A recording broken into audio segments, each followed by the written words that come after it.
할렐루야. 오늘도 예배로 하루를 시작하시는 모든 성도님들을 주님의 이름으로 환영하고 축복합니다. 이 시간에 먼저 찬송가로 주님 옆에 나가겠습니다. 찬송가는 386장 만세 반석 열린 곳에 함께 찬송하시겠습니다.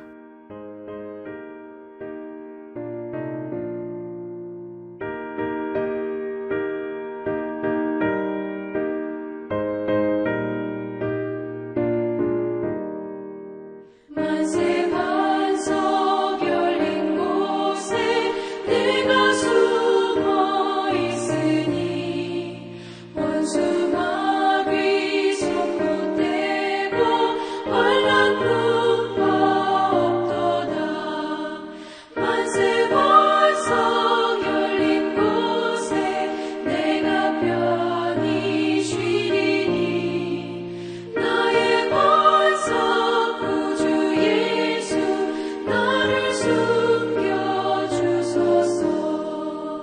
죄에 매여 죽을 인생 편히 쉬기 바라니 주의 가슴 넓은 품에 내가 찾아 안기네. 만세 반석 열린 곳에 내가 편히 쉬리니 나의 반석 숨겨주소서.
기도하시겠습니다. 여호와 하나님, 너무나도 감사합니다. 오늘도 주님께서 우리에게 영적인 꼴을 허락하여 주시기 위해서 우리를 또다시 이렇게 푸른 초장으로 인도해 주심에 큰 감사를 드립니다. 우리의 목자 되신 주님, 우리가 온전히 주님의 목소리에만 반응하기를 소원합니다. 주님께서 오라 하신 그 자리 가운데 나왔사오니 하나님 아버지께서 우리에게 영적인 꼴을 한없이 내려주시기를 소원합니다. 하나님, 오늘도 이 말씀을 통하여서, 기도를 통하여서, 찬양을 통하여서 하나님 홀로 영광 받으시고 내 마음 가운데는 성령으로 충만해지는 시간 될 수 있도록, 진리로 충만해지는 시간 될 수 있도록 주님 우리와 함께하여 주시옵소서. 감사하며 거룩하신 우리 주 예수님 이름으로 기도합니다. 아멘. 이제 우리에게 주신 하나님의 말씀 찾아보겠습니다. 말씀은 마가복음 5장 35절부터 43절입니다. 아직 예수께서 말씀하실 때에 회당장의 집에서 사람들이 와서 회당장에게 이르되 당신의 딸이 죽었나이다. 어찌하여 선생을 더 괴롭게 하나이까? 예수께서 그 하는 말을 곁에서 들으시고 회당장에게 이르시되 두려워하지 말고 믿기만 하라 하시고 베드로와 야고보와 야고보의 형제 요한 외에 아무도 따라옴을 허락하지 아니하시고 회당장의 집에 함께 가사 떠드는 것과 사람들이 울며 심히 통곡함을 보시고 들어가서 그들에게 이르시되 너희가 어찌하여 떠들며 우느냐? 이 아이가 죽은 것이 아니라 잔다 하시니 그들이 비웃더라. 예수께서 그들을 다 내보내신 후에 아이의 부모와 또 자기와 함께한 자들을 데리시고 아이 있는 곳에 들어가사 그 아이의 손을 잡고 이르시되 달리다고 하시니 번역하면 곧 내가 내게 말하노니 소녀야 일어나라 하심이라. 소녀가 곧 일어나서 걸으니 나이가 12살이라. 사람들이 곧 크게 놀라거늘 예수께서 이 일을 아무도 알지 못하게 하라고 그들을 많이 경계하시고 이에 소녀에게 먹을 것을 주라 하시니라. 아멘. 우리는 계속해서 마가복음의 말씀으로 함께 은혜를 나누고 있습니다. 토요일 본문부터 계속해서 이어지고 있는 바로 회당장 야이로의 말씀인데요. 오늘은 그 마지막 부분이라고 할 수 있습니다. 토요일 큐티 본문부터의 말씀을 잠깐 생각을 해보면 이 회당장 야이로가 어떤 병인지 어떤 이유인지는 모르지만 그 딸이 거의 죽을 지경에 놓여 있게 되었습니다. 그래서 예수님을 다급하게 찾아옵니다. 상태가 굉장히 위중한 상황이었기 때문에 아마 이 야이로의 정신이 하나도 없는 아마 반쯤 넋이 나간 그러한 상태로 찾아왔으리라고 생각이 됩니다. 그래서 예수님께서 함께 가시기로 해서 발걸음을 재촉해서 그 집으로 가고 있는 중이었습니다. 그런데 이때 한 가지 이야기가 삽입이 되는데 그것이 바로 12해 동안 혈루병 앓는 그 여인의 이야기죠. 그래서 이 여인이 예수님의 옷자락을 만지고 이제 거기서 치유함을 받는 것이 바로 어제까지의 말씀이었습니다. 그리고 이제 오늘 말씀이 시작이 되는데 예수님께서 이 여인과 이제 여러 가지 이야기들을 어제 나누는 것을 보셨으리라 생각을 합니다.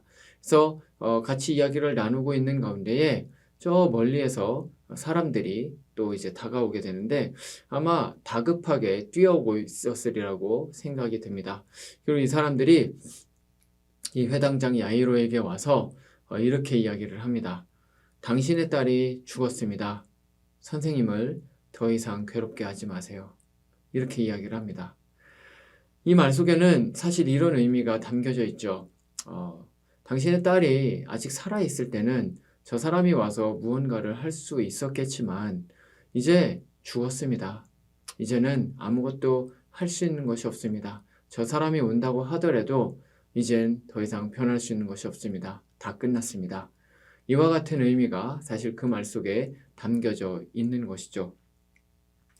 그래서 저는 이 이야기를 보면서 과연 이 이야기를 들었을 때 야이로의 마음이 어땠을까 한번 상상을 해봤습니다. 가끔가다 TV에서 아주 너무나도 안타까운 장면들을 보게 될 때가 있는데요. 그것은 자녀를 잃은 그 부모의 모습이 나올 때입니다. 자녀를 잃은 부모의 그 마음, 얼마나 정말 아픔과 슬픔과 고통이라는 말로는 표현할 수 없을 정도의 그러한 너무나도 극한의 그런 고통을 겪게 될 것입니다. 그래서 이런 부모의 그 울부짖음은 다른 어떤 아프고 슬픈 일들로 인해서 우는 것과는 격이 다른 그러한 울부짖음을 이제 보게 되는 것이죠. 세상의 어떤 슬픔과는 비교도 되지 않는 것이 바로 자녀의 죽음이라고 생각이 듭니다. 야이로 역시도 마찬가지였습니다. 게다가 야이로의 딸은 12살밖에 되지 않는 아주 어린 그런 아이였습니다. 아빠인 야이로에게 이 딸은 가장 귀엽고 아름답고 소중한 그런 딸이었으리라고 생각이 됩니다. 근데 그런 딸이 지금 죽었다는 이 이야기를 들은 것입니다. 아마 야이로의 일평생에 들었었던 이야기들 중에 가장 슬프고 견디기 어려운 그러한 말이었으리라고 생각이 됩니다. 그런데 그 옆에서 이 대화를 듣고 있던 예수님께서 이 여인과의 대화를 이제 중단을 하시고 이 야이로에게 오늘 말씀 36절에서 이렇게 말씀을 하십니다. 두려워하지 말고 믿기만 하라. 두려워하지 말고 믿기만 하라. 심리적 공황 상태에 빠져서 주체할 수 없는 고통과 슬픔이 밀려오려고 하는 그 찰나에 예수님께서 바로 이 말씀을 하신 것이죠. 이 말씀 속에는 사실 이와 같은 의미가 담겨 있습니다. 너 방금 봤지? 12년 동안 어떤 의사도 고치지 못했었던 그 여인, 이 혈루병으로 정말 고통과 절망 가운데 있었던 이 여인이 믿음 하나만을 가지고 나와서 내 옷자락을 만졌을 때 고침을 받는 것을 너도 봤지? 그러니까 너도 다른 생각하지 말고 믿기만 해라. 너도 저 여인처럼 믿음만 가져라. 지금 예수님께서는 사실은 이 말 속에 이와 같은 이야기를 생략하고 있었다는 것이죠. 그렇습니다. 야이로도 어쩌면 지금까지 예수님의 이 이야기를 듣기만 했었을 수 있습니다. 그래서 예수님께 이 나올 때도 그냥 지푸라기 짚는 심정으로 지푸라기라도 잡아야 되겠다는 그러한 어떤 마음으로 예수님께 나와서 예수님한테 고쳐달라고 했기 때문에 이 야이로의 마음 가운데도 어느 정도는 의심이 있을 수도 있었을 것입니다. 과연 정말로 예수님이 내 딸이 지금 죽게 생겼는데 이 정도로 위중한 상황에서도 고치실 수 있을까? 이 야이로의 마음 가운데는 그런 것이 있을 수 있었다는 것이죠. 그런데 게다가 지금 딸이 죽었다는 이야기까지도 들었습니다. 이제 모든 것이 다 끝났다라고 완벽한 절망 가운데 빠지게 되는 그러한 상황이었던 것이죠. 하지만 동시에 야이로는 예수님께서 지금 말씀을 하고 보여주시는 것처럼 혈루병 앓는 여인이 고침을 받는 것을 두 눈으로 똑똑히 목격을 했습니다. 어제 말씀에도 잘 기록된 것처럼 예수님께서 예수님의 능력이 빠져나가는 것을 이제 알게 되자 이 여인을 이제 붙잡고 여인과 대화를 하면서 결국에는 이 여인이 자신이 어떤 사람이었고 어떤 고통을 당했었는지를 모두 다 소상히 이야기를 하죠. 야이로가 그 옆에 있었던 것입니다. 그래서 야이로도 이런 말도 안 되는 일이 정말로 일어났구나 라는 것을 거기에서 바로 스스로 듣고 목격을 한 것입니다. 그렇기 때문에 이 야이로는 그 누구보다도 사실은 혈루병 앓는 여인은 자신의 문제였기 때문에 물론 이 여인도 간절했지만 그보다 훨씬 더 간절한 사람은 바로 딸의 죽음을 앞두고 있는 이 야이로가 아니었겠습니까? 이 야이로가 이것을 봤기 때문에 사실은 더 간절한 마음으로 더 믿기를 원했었다는 사실을 우리는 생각을 해볼 수가 있는 것이죠. 그래서 이 야이로는 마음 가운데 다시 한번 믿음을 붙잡고 절망의 나락으로 빠지려는 그 순간 예수님의 이 믿기만 하라라는 그 말씀을 붙들고 다시 한번 일어나서 예수님과 함께 집으로 다시 향하게 됩니다. 역시 예상했던 것처럼 많은 사람들이 모여서 이 어린 딸의 죽음을 놓고 통곡을 하고 있었습니다. 그리고 이제 예수님께서는 39절에 기록된 것처럼 아이가 죽은 것이 아니라 잔다. 이제 이렇게 말씀을 하시죠. 자, 그런데 거기에 있던 사람들은 어떻게 반응을 합니까? 누구도 이 말을 믿지 않습니다. 그리고 심지어 어떤 사람들은 비웃고 조롱하기까지 합니다. 자, 그런데 이제부터가 중요합니다. 예수님께서 거기에서 그렇게 울고 있는 사람들, 그리고 예수님을 조롱하고 또 비아냥대는 이제 그러한 사람들을 모두 다 밖으로 나가라고 하십니다. 내쫓으신 것이죠. 냉담하게 비웃고 조롱하는 모든 사람들이 나가자. 이제 예수님께서는 가장 간절하고 믿음이 있는 바로 이 부모, 그리고 예수님께서 제자로 데려간 3명의 제자들, 베드로와 야고보와 요한만 데리고 죽어있는 아이가 있는 곳으로 이제 향하시게 됩니다. 그리고 이 아이의 손을 붙잡고 드디어 그 유명한 말씀, 달리다굼, 아이야 일어나라, 이렇게 외치십니다. 근데 그랬더니 정말로 놀라운 일이 일어나죠. 이 아이가 눈을 감고 있다가 다시 정말로 눈을 뜨게 됩니다. 그리고 일어나서 걸어다니게 됩니다. 그리고 예수님께서 먹을 것을 주라고 하시는데 이 먹을 것을 주라고 하는 의미는 그냥 이 아이가 영혼으로 그냥 이렇게 보이는 것이 아니라 실제 이 몸이 예전과 같이 살아났다는 것을 보여주시기 위함이었습니다. 이것이 바로 야이로의 내러티브인데요. 마가복음 5장 21절부터 이어지는 이 두 가지 이야기, 야이로의 딸을 살리시는 이 이야기와 혈루병 앓는 여인을 이제 치유하는 이 이야기는 별로 상관이 없는 두 가지 사건인 것처럼 보이지만 사실은 아주 중요한 한 가지 이슈에 대해서 이야기를 하고 있는데요. 그것은 무엇이냐면 바로 믿음의 역할에 대한 부분입니다. 혈루병 앓는 여인의 이야기, 어제 우리가 또 설교를 통해서 들어서 잘 아시겠지만 그 많은 사람들 중에 얼마나 많은 사람들이 밀고 끌고 당기고 막 예수님의 몸에 손을 대고 그랬겠습니까? 그런데 치유함을 받은 사람은 오직 혈루병 앓는 여인, 이 한 사람밖에 없었습니다. 무슨 말입니까? 믿음을 가지고 나온 사람은 이 한 여인밖에 없었다라는 것이죠. 모두 다 어느 정도의 의심을 가지고 진짜로 이게 될까? 하면서 손으로 밀고 당기고 그랬을 것입니다. 그러나 이 혈루병 앓는 여인만큼은 이 사람만이 나의 병을 고칠 수 있다라는 그런 믿음을 가지고 나왔다라는 것이죠. 그리고 그 믿음의 결과 예수님께서 말씀을 하시는 것처럼 내 믿음이 너를 구원했다 라는 그 말씀처럼 믿음의 결과로 혈루병으로부터 자유함을, 치유함을 얻게 된 것입니다. 야이로 역시도 마찬가지라는 것이죠. 우리가 야이로 얘기로 다시 돌아가 보면 예수님께서 하시는 행동 중에 아주 특별한 행동이 있습니다. 그것이 무엇이냐면 아까 말씀을 드린 것처럼 이곳에 오시자마자 하신 것들이 하신 행동이 이 사람들, 비웃고 조롱하고 믿지 않는 사람들을 밖으로 내쫓으신 것이죠. 집 밖으로 내쫓으신 것입니다. 그리고 믿는 사람들, 간절한 사람들만 데리고 이제 이 치유의 현장, 회복의 현장으로 가신 것입니다. 근데 저 같으면 그렇게 안 했을 것 같아요. 저 같았으면 오히려 이 믿지 않는 사람들한테 다 모이라고 이야기를 해서 야, 니들이 지금 나 비웃고 조롱했지? 라고 하면서 오히려 더 보란 듯이 거기에서 아이를 살려낼 것 같습니다. 이게 뭔가 좀 카타르시스가 아니겠습니까? 이게 어느 정도의 복수 아니겠습니까? 니들이 어리석게 안 믿었어? 근데 사실은 나는 이런 능력이 있어 라고 보여주는 것.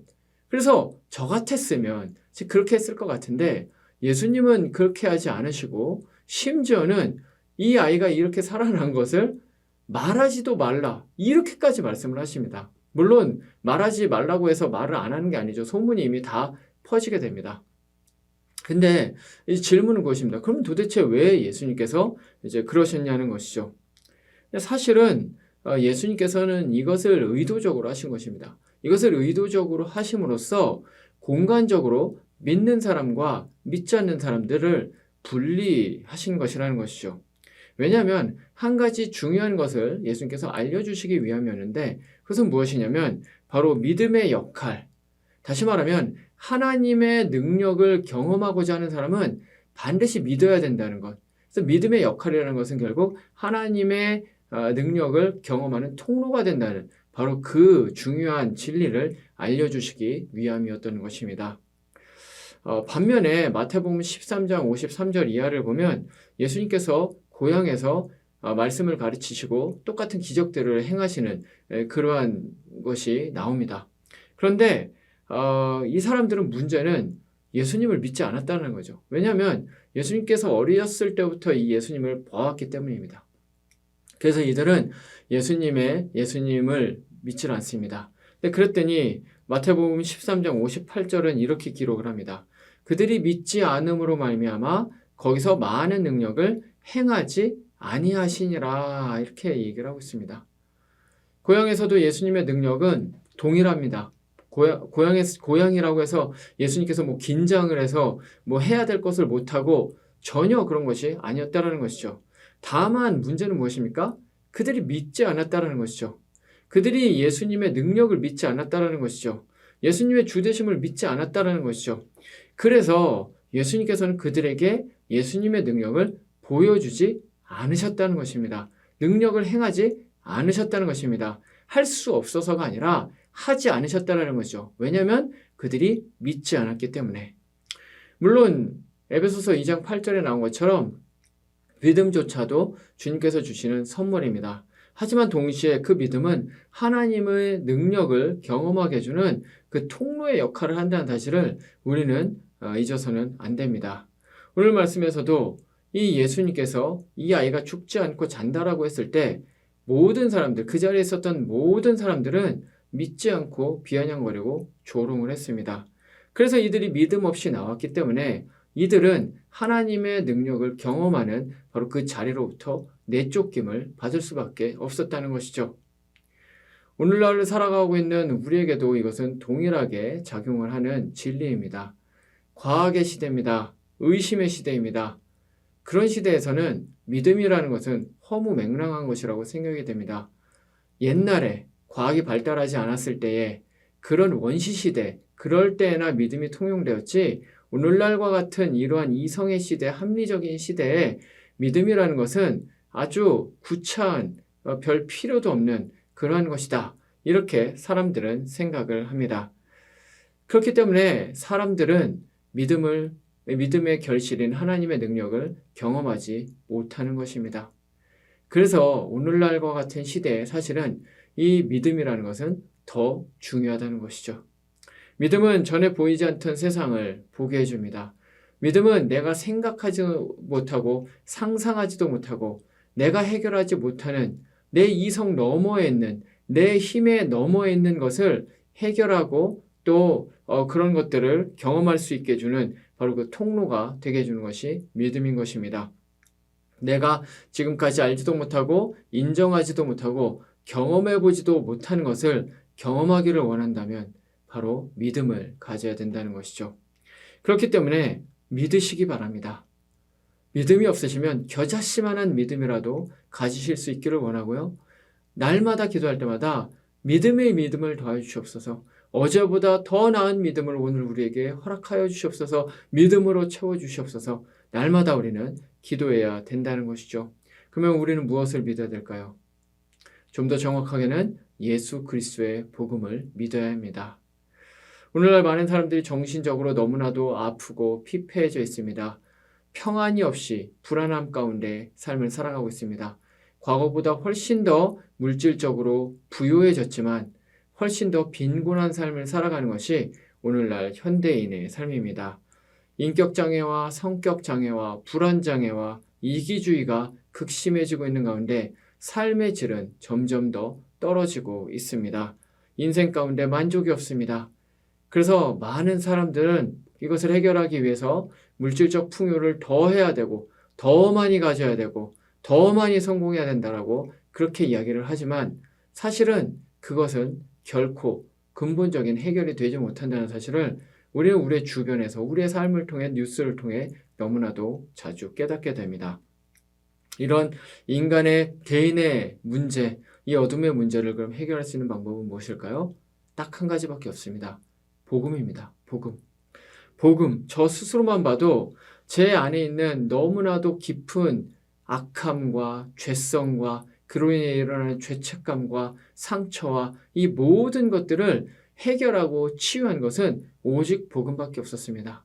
그리고 제가 20여 년 동안 사역을 하면서 사람이 근본적으로 변화되는 것은 예수 그리스도의 이름, 그 복음의 능력, 그거 이외에는 사람이 변하는 것을 본 적이 없다라는 것이죠.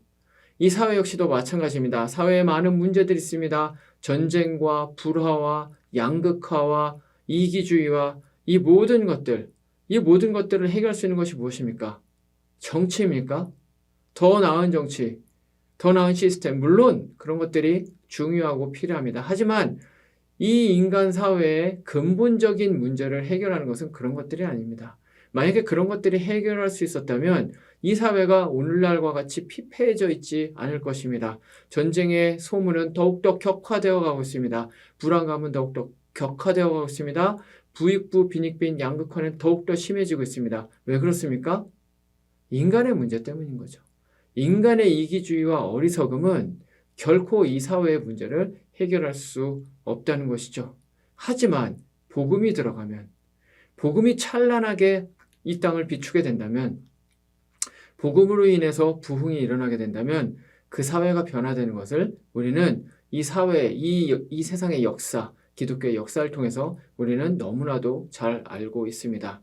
그리고 중요한 것은 이 복음의 능력을 철저하게 붙잡고 나아가는 사람, 정말로 이 복음의 능력으로 마음 가운데 가지고 나아가는 사람에게 하나님 아버지께서는 일을 하신다는 것이죠. 그들의 내면을 변화시켜 주시고요. 그들이 임하는 그 공동체를 하나님께서는 그 복음을 철저히 믿는 사람, 복음의 능력을 믿는 사람을 통해서 변화시켜 주신다는 것입니다. 그래서 복음만이 해결책이라는 사실을 꼭 믿으시기를 말씀으로 축원을 드립니다. 말씀을 마치겠습니다. 토요일부터 시작되었었던 이 야이로의 이야기, 이것이 오늘의 말씀에서 이제 마지막을 이제 종집을 찍게 되는데, 이 말씀을 통해서 우리가 알 수 있는 것은 믿음은 하나님의 능력을 경험하고 보게 해주는 역할을 한다는 것입니다. 그렇기 때문에 진실로 이 성경 말씀에 나와 있는 이 말씀이 그냥 옛날 이야기, 그냥 신화적인 이야기, 그냥 어떤 인간적인 그냥 짧은 교훈, 이제 이런 것이라고 생각을 하는 것이 아니라 내 인생을 변화시키고 공동체를 변화시키고 이 사회 전체를 변화시킬 수 있는 유일한 치유책이라는, 해결책이라는 바로 그 사실 하나를 반드시 믿고 나아가게 된다면 우리는 하나님의 역사를 경험할 수 있게 된다는 것입니다. 그래서 먼저 그 믿음으로 주님 앞에 아멘으로 나가실 수 있는 모든 성도님들 되시기를 말씀으로 축원드립니다. 기도하시겠습니다. 영원 하나님 아버지 감사합니다. 그렇습니다. 믿음만이 살 길입니다. 믿음만이 능력입니다. 혈루병 앓는 여인이 그 12년간의 고통과 절망으로부터 빠져나올 수 있게 해준 것, 그리고 야이로에게 닥친 이 극한의 절망으로부터 빠져나올 수 있게 해준 것, 모두 다 믿음인 줄 믿습니다. 하나님, 우리가 겨자씨만한 믿음이라도 있기를 소원합니다. 그 겨자씨만한 믿음이라도 가지고 우리의 가정을 위해 기도하고 나 자신을 위해 기도하고 이 사회를 위해, 교회를 위해, 공동체를 위해, 다락방을 위해, 믿지 않는 한 영혼을 위해, 내 자녀를 위해 겨자씨만한 한 믿음이라도 가지고 기도할 수 있는 우리 모두가 되게 하여 주옵소서. 그렇게 될 때에 주님의 능력, 주님의 능하신 손길을 경험하는 우리 모두가 될수록 우리와 함께 하여 주시기를 믿고 소원하며 거룩하신 우리 주 예수님 이름으로 기도합니다. 아멘. 오늘은 개인의 기도 제목으로 나아가기 이전에 먼저 오늘의 본문 말씀으로 큐티를 하신 분의 이야기를 함께 들으며 우리 큐티풀 영상으로 함께 은혜 받고 그 다음에 개인의 기도 제목으로 기도하시겠습니다. 감사합니다.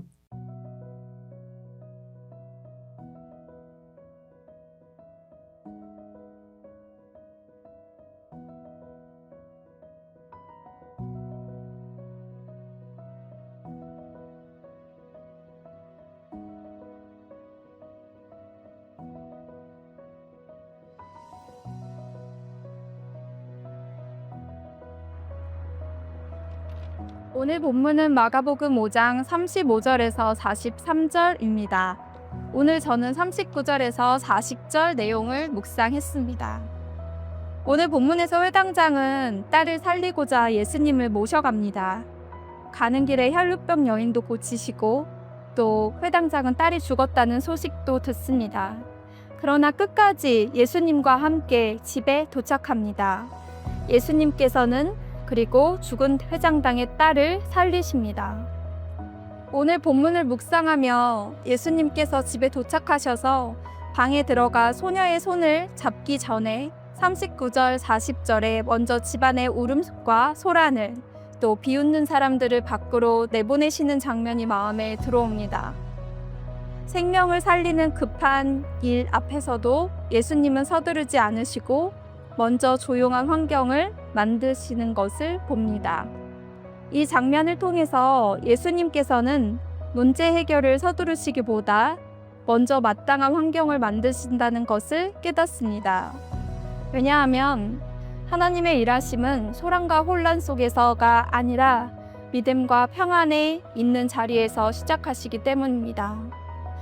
제 마음을 들여다봅니다. 제 마음은 회당장의 집처럼 늘 소란스럽습니다. 일상에서 생겨나는 일들로 슬프고 억울하고 또 체념하고 조급하고 냉소가 자리 잡고 있습니다. 또 스스로 결론을 내리고 마음을 접을 때가 많습니다. 제가 이런 소음들을 아는 채 주님께 일해달라고 그동안 요청해 온 게 떠오릅니다. 그러나 예수님께서는 서두르지 않으시고 온전한 주인으로 일하실 자리가 마련될 때까지 잠잠히 기다리십니다. 그래서 이제는 저도 제 마음에 자리한 불신을 만드는 조급함, 자기 연민, 체념, 억울함, 열등감을 주님 앞에 내려놓고 회개합니다. 주님의 일하심을 방해하는 마음을 마음의 소음을 잠잠케 하시고 제 마음의 주인이 되어 주세요라고 고백하겠습니다. 그 고백을 반복하던 어느 날 예배 시간에 예수님, 오늘은 지금부터는 꼭 제 마음의 꼭 주인이 되어 주세요라고 부르짖는 순간에 주님의 임재와 깊은 평안이 제 마음에 강같이 흐르게 되었습니다. 예수님께서 저의 잠잠해진 자리로 오셔서 달리다쿰 소녀야 일어나라 라고 깨우셨음을 믿습니다. 적용은 주님께 나아가기 전 제 안에 불신의 감정을 내려놓고 회개하겠습니다. 또 제 안에 주인 되어 주세요라고 기도하겠습니다. 주님은 일하시기 전에 제 마음을 먼저 깨끗하게 하십니다. 제가 잠잠해질 때 주님이 일하신다는 사실을 신뢰합니다. 오늘도 제 마음 안에서 달리다쿰이라 부르시는 주님의 음성에 응답하며 살게 하옵소서. 예수님의 이름으로 기도드립니다. 아멘.